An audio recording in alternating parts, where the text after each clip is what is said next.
Biden and his motivations can perhaps be best understood in a not so dissimilar way to Donald Trump. Narcissism. He feels like he has been treated wrong and been called a fucking loser his entire political career. And that's because he is a fucking loser. He was a fucking loser when in 2016, Barack Obama called him up and said, "Don't fucking run, Joe.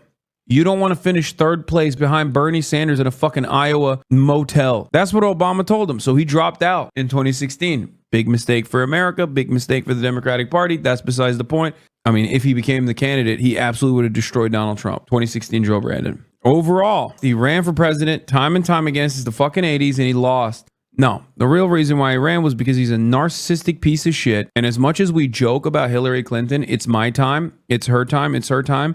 That's precisely the reason why Joe Brandon ran. Because he said, I've been a fucking career institutionalist. I'm going to get my fucking licks in. Okay. And that's precisely what happened. And that's precisely the reason why he's not dropping out today. I need you to understand. The reason why he's not dropping out today is because in his mind, he is very, and I mean very thin-skinned about the way people are treating him currently. It's all ego. Because if democracy was really on the fucking ballot, as I have said time and time again, if democracy truly was on the fucking ballot, you really think we have to preserve the ego of a 850-year-old carcass, a cadaver? Fuck him. So which is it? Is Donald Trump not actually going to destroy American democracy? Theoretical democracy. America's never really had a real democracy. Let's be real. But is Donald Trump going to eviscerate the remainder of civil liberties and turn the tide? If democracy is on the fucking ballot, then we cannot succumb to the narcissistic desires and the vindictive,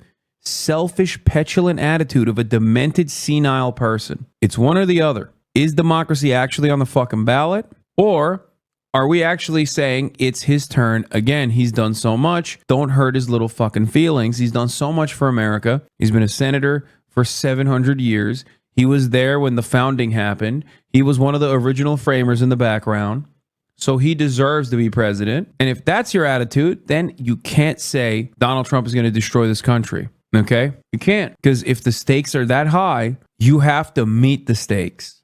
You can't just fucking roll out the cadaver and be like, listen, 80% of the country says, 80% of Democrats say he needs to go, but we're just not going to listen to them. We're going to put forward a weaker candidate. And we're talking about this as Trump expands his lead over Biden after debate as age worries grow. Wall Street Journal poll finds the former president is now ahead by 6 points, with 80% of voters saying the incumbent is too old to run. 80% of voters. That's why I said this is a repeat of 2016, not a repeat of 2020. It's a repeat in 2016 in many ways. Many of the voters said Hillary Clinton is unlikable. A lot of people are not going to vote for her. Doesn't go to Wisconsin. What the fuck's that about? And Hillary Clinton was doing much better in the polls in 2016. Okay? Hillary Clinton was doing much better in the polls. Biden is not. Biden has been consistently fucking losing. Consistently. Biden's approval rating is in the shitter. What percentage do we have to get to where the Democratic Party does the right thing? Does it have to be 90%?